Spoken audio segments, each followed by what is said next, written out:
یکم کسی از سوران اجازه وارد داد.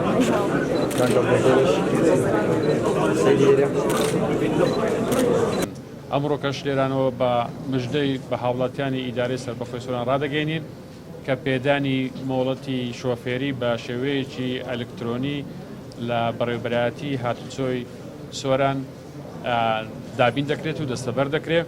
لێرەوە دەستخۆشی لە کارمەندان و بە دەستخۆشی لێ بەڕێوەبەرایەتی هاتوچۆی سۆران دەکەین کە بە زۆر بە ڕێکی کاریان لەسەر جێبەجێکردنی ئەم سیستەمە کرد و ئێستا دەتوانێت هاوڵاتیانی ئیدارەی سەربەخۆی سۆران دەتوانن تێدا سوودمەند بن.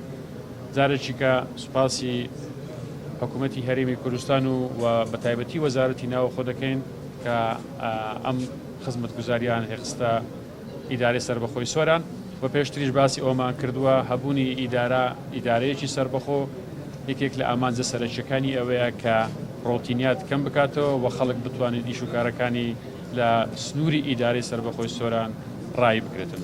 جارێک کە پیرۆزبایی و دەستخۆشی لە کارمەندان دەکەین. زۆر سوپاسان دەکەین.